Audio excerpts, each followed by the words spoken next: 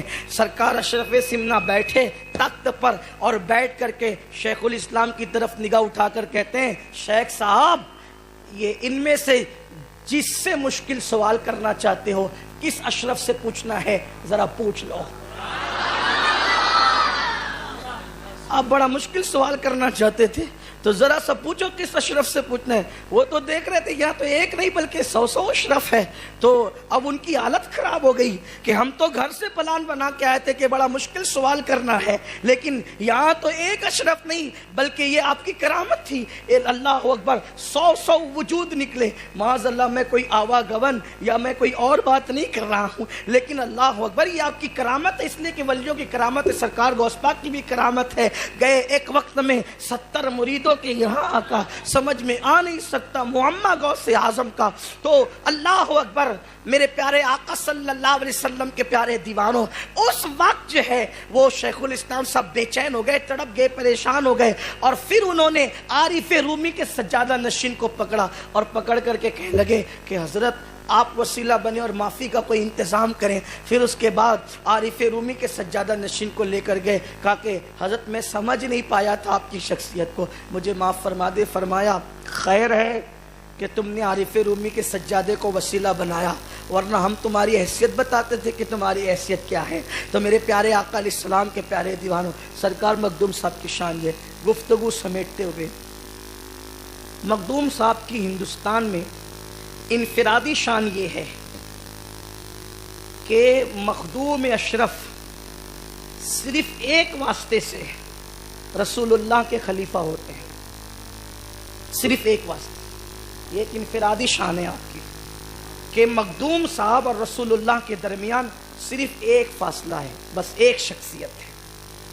اس کی تفصیل یہ بیان کی جاتی ہے، مخدوم صاحب نے اپنے مکتوبات میں خود لکھا ہے۔ دیکھیں غریب نواز ہندوستان کے بادشاہ ہیں اور ان کی کوئی مثال ہندوستان میں نہیں ہے، مفہوم مخالفہ مراد قطعی نہیں لے سکتے، اور غریب نواز کے غلاموں کے غلام ہے مخدوم صاحب، قطب الدین بختیار کاکی کے غلاموں کے غلام ہے مخدوم صاحب، نظام الدین اولیاء کے غلاموں کے غلام ہے مخدوم صاحب۔ وہ لوگ بہت اعلیٰ ہیں اور آقا ہیں مخدوم صاحب کے، لیکن قدرت کے فیصلے ہیں، قدرت جس کو جو چاہے وہ نعمت عطا کر دے، یہ فیصلے قدرت کے ہیں، جس کے نصیب میں جو لکھا ہوتا ہے عطا کرتے ہیں۔ اس سے کبھی یہ ثابت نہیں ہوتا کہ وہ افضل ہو گیا اور وہ افضل ہو گیا، یہ کبھی ثابت نہیں ہوتا۔ اور یاد رکھیں فتاوی رضویہ شریف میں امام اہل سنت نے لکھا ہے کہ اولیاء کے درمیان اپنی اٹکل سے کہ یہ افضل ہے اور یہ افضل ہے، یہ اٹکل سے باتیں کرنا یہ تباہی کا ذریعہ ہے، کبھی کبھی ایمان جانے کا بھی خطرہ ہے، یہ بڑی بدبختی ہے۔ اس لیے تقابل نہیں کر رہا ہوں، غلام اور آقا میں کوئی تقابل نہیں ہو سکتا، لیکن چونکہ آپ کی شان بیان کرنے بیٹھا ہوں تو یہ شان اللہ نے آپ کو دی ہے کہ کئی آپ کے سلاسل ہیں، آپ کو کئی سلسلے سے خلافت ہے، جیسے چشتیہ نظامیہ کی خلافت آپ کو ہے، اسی طریقے سے سلسلہ قادریہ کی خلافت آپ کو حاصل ہے، اور بلکہ یہ جو اویسی سلسلہ ہے اس میں بھی رسول اللہ، حضرت اویس قرنی اور پھر مخدوم صاحب، یہ ایک سلسلہ ہے، یہ تو اویسی سلسلہ ہے۔ اس کے سوا ایک اور سلسلہ ہے جس میں مخدوم صاحب اور رسول اللہ کے درمیان ایک فاصلہ ہے بس، اور وہ ہے صحابی رسول، یعنی مخدوم صاحب ڈائریکٹ صحابی رسول کے خلیفہ ہیں، اور حالت خواب میں نہیں، حالت روحانیت میں نہیں، بلکہ حقیقت میں وہ صحابی کے خلیفہ ہیں، اور اس صحابی کا نام ہے ابو الرضا بابا رتن ہندی رضی اللہ تعالیٰ۔ یہ بابا رتن ہندی کون ہے؟ اب پہلے تھوڑا سا ان کا تعارف آپ دیکھ لیں۔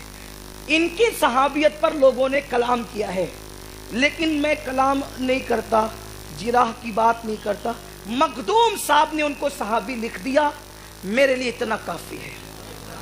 پھر مخدوم صاحب کے بعد علامہ عبد الرحمن جامی نے بھی ان کو صحابی لکھا، یہ بڑی اس پہ دلیل ہے۔ پھر اس کے بعد ابن حجر نے ان کو صحابی لکھا، یہ اس پہ اور بھی دلیل ہے۔ امام اسقلانی نے صاحب بھی لکھا، یہ بھی اس پہ دلیل ہے۔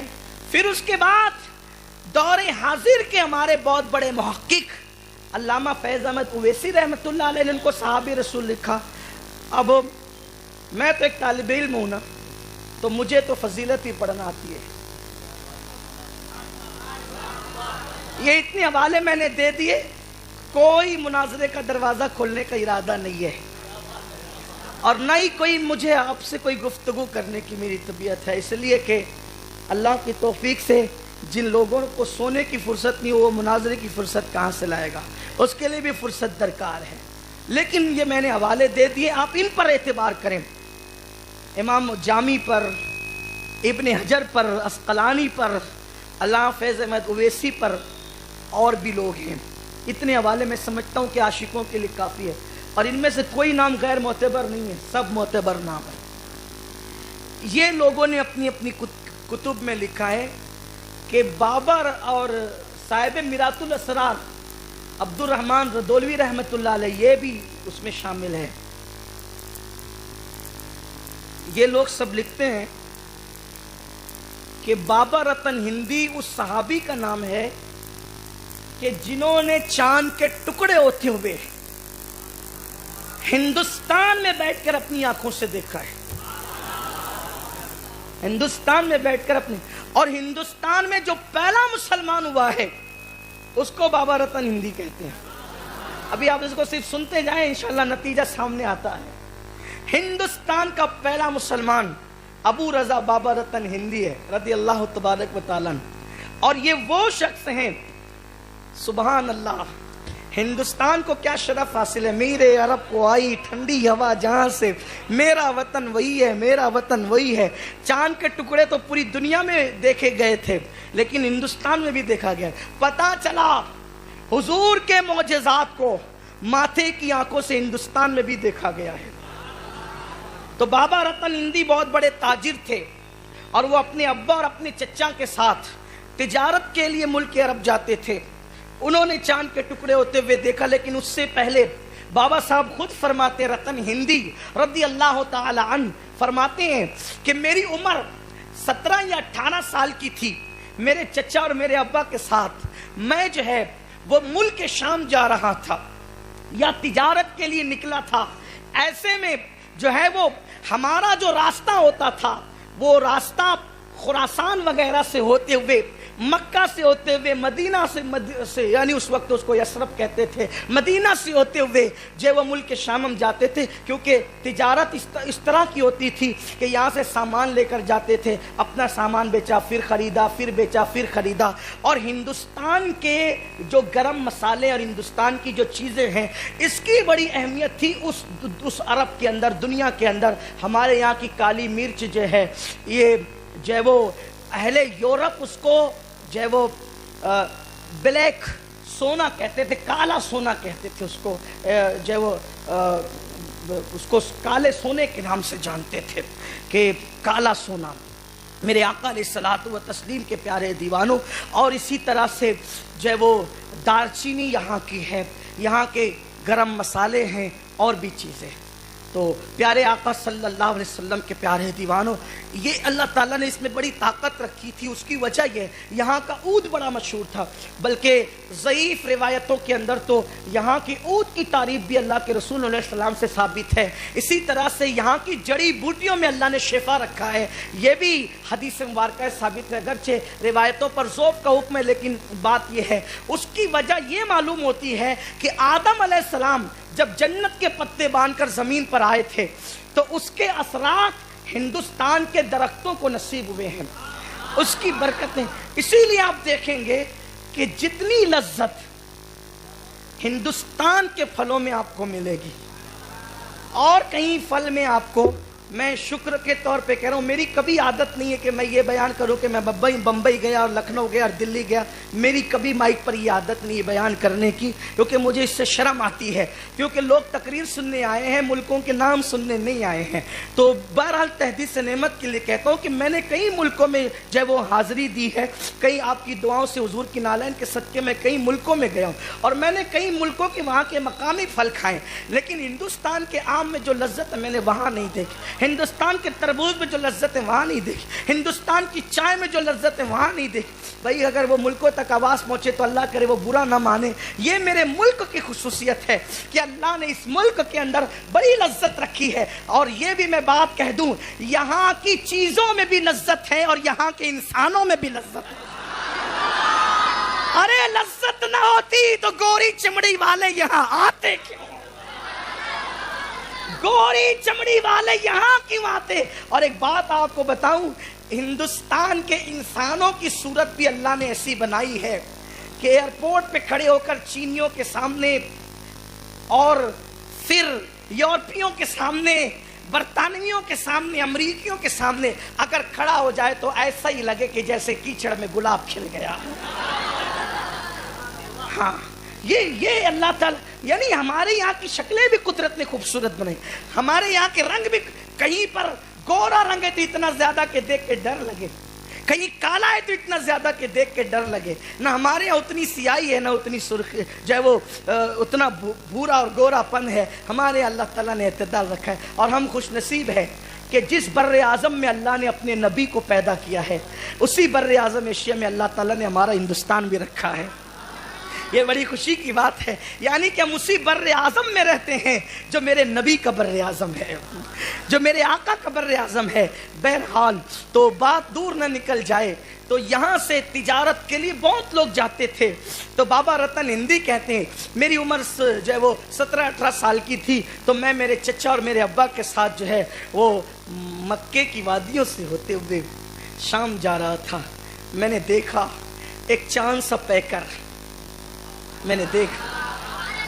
اب یہاں میں اپنے الفاظ میں اپنے یار کا تذکرہ کر لوں، کتاب میں جو لکھا ہے اس کو اپنے الفاظ کا جامع اپنے ذوق کے مطابق پہنا کر کم سے کم غلامی کا حق تو ادا نہیں ہو سکتا، ثبوت غلامی ہی پیش کر دوں۔ بابا رتن ہندی کہتے ہیں میں نے دیکھا کہ ایک ننھا سا وجود، چاند سا پیکر، ایسا لگتا تھا جیسے آسمان کا چاند زمین پہ اتر آیا ہوا، یا یوں لگتا تھا جیسے سورج نے اپنی کرنوں کو سمیٹ کر زمین پر قدم رنجائی کی ہو، یا ایسا لگتا تھا جیسے شاہکار قدرت یا حسن جنت سمٹ کر کسی ایک پیکر میں جمع ہو گیا ہو، یا ایسا لگتا تھا جیسے ستاروں کی انجمن زمین پر آ گئی ہو، یا ایسا لگتا تھا جیسے حسن کی ملکہ نے اپنے پورے پروں کو سمیٹ کر کسی وجود کے اندر جو ہے خامہ فرسائی کر لی ہو، یا ایسا لگتا تھا جیسے کسی بہت بڑے باغ میں کسی گلاب نے ابھی ابھی مسکرایا ہو، کوئی کلی ابھی ابھی مسکرائی ہو۔ کیا کہوں اس کو، بلکہ یوں لگتا تھا جیسے عرش فرش پر آ گیا ہو، لیکن وجود بڑا ننھا سا تھا، وجود بڑا چھوٹا سا تھا۔ اس کے آگے آگے بکریاں تھی اور اس کے ہاتھ میں ڈنڈا تھا، وہ ایک عصا لے کر کے چاہے وہ بکریوں کی طرف چل رہا تھا۔ لیکن اللہ اکبر، آئیے ذرا بابا رتن نے نہیں کہا لیکن دوسری روایتوں کے ذریعے سے اس کو بھی پیش کر دوں۔ جب میرے نبی بکریاں چراتے تھے، ہر چرواہا جب بکری چراتا ہے تو کبھی بکری کے ادھر پیچھے بھاگتا ہے، کبھی ادھر پیچھے بھاگتا ہے، بکری ادھر کو جاتی ہے، کبھی ادھر کو جاتی ہے، کبھی ادھر کو جاتی ہے، وہ ڈنڈے سے ادھر ادھر کرتے رہتا ہے۔